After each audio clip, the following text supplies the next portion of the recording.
Restore what? Now you can see all three pyramids. Now on the further back is the pyramid of Khufu, Khafra, and Menkaure. Keep in mind, brothers and sisters, that our ancestors had astronomical science, astrology, where they studied the stars and so forth. One of the things that's been brought to astronomers' attention is that they noticed that the pyramid of Khufu and Khafra, if you notice right here, are in a perfect alignment. Okay? It's a perfect alignment. But the question is that why would such a perfect alignment and perfect structure where they built the small pyramid of Menkaure off course? Can you see it off course? Yeah. But what they found, though, is that our ancestors were building the pyramids in alignment with the stars, that they were in rhythm with the astrology and the astronomical science of the universe, the science of astrology or the study of the stars. And what they found is that the star system Orion was the star system of Osiris. Remember, the king wants to become one with Osiris. So by aligning the pyramid of Khufu, Khafra, and Menkaure with Orion, and that's why they built the pyramid of Menkaure slightly over and not in alignment, because the pyramids were built off of the alignment of the star system Orion. The star system Ceres was Isis. So our ancestors, in essence, were building heaven on earth. They were taking the science of the stars and building the pyramids exactly as they saw the heavenly body or the cosmological universe. Figure out why Menkaure's pyramid was not in a perfect alignment, but it fits with the alignment of the star system Orion. As well as the other pyramid layout, it fits into the constellation that our ancestors saw of Osiris. And that is the constellation of the man that they have today as a figure of a man. So you can take and put the star system Orion right over the pyramid of Khufu, Khafra, and Menkaure and see why they had the alignment of Menkaure slightly over, because it fit with the star system Orion, because the purpose was for the soul to ascend into heaven, for the spirit to ascend into heaven, to become one with Osiris. And the star system Orion was connected with Osiris. Keep in mind that the star system Orion was aligned perfectly with the chambers of the pyramids that we're going to deal with later on in our lecture series when we get into it. So this is serious knowledge to show you how profound our ancestors saw that they were building and with the constellation of the universe.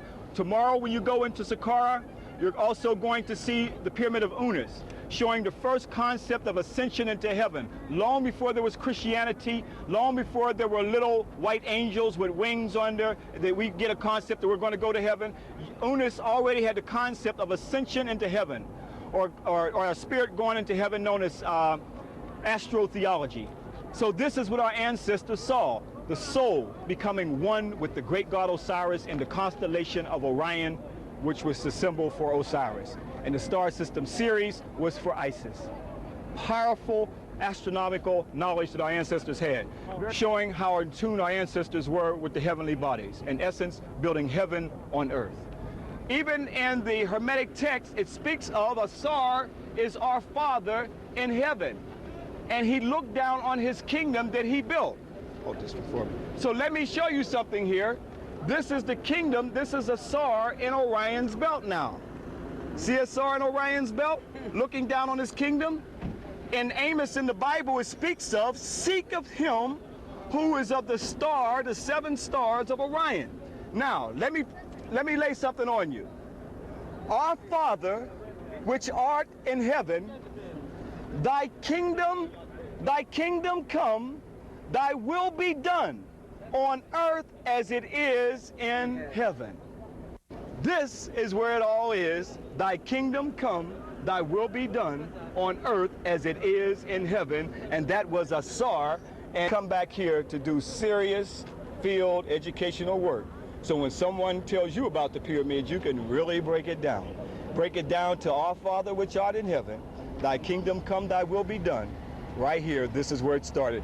That was taken from the Hermetic text of your ancestors long before the Ptolemies got the Jews to write the Bible, and the first European Bible was written right here in Egypt.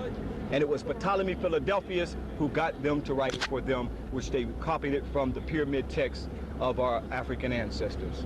So now, can we validate this? Oh yes, we're going to validate this even further when we get inside of the museum in just a little while. And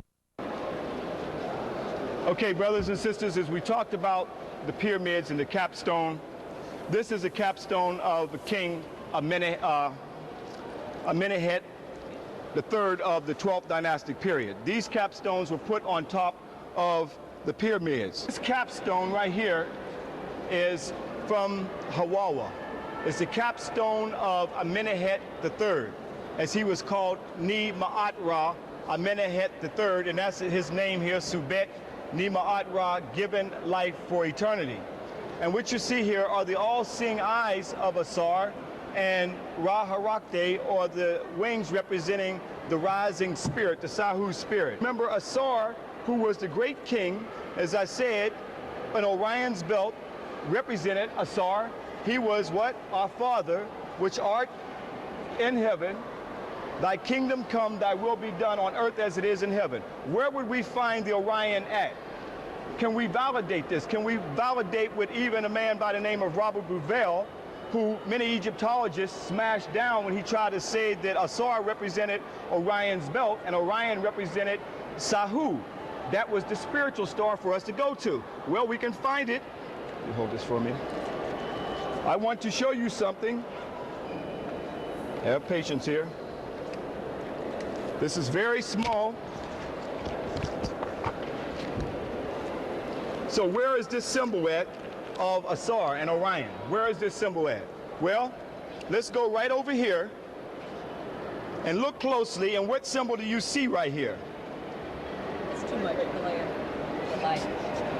What symbol do you see right there? You see Orion, you see Asar right there. Right. That validate that this capstone validates it on this capstone right here, Ni-Ma'at-Ra. This was of the 12th dynastic period. Over 4,000 years ago, this came from right here.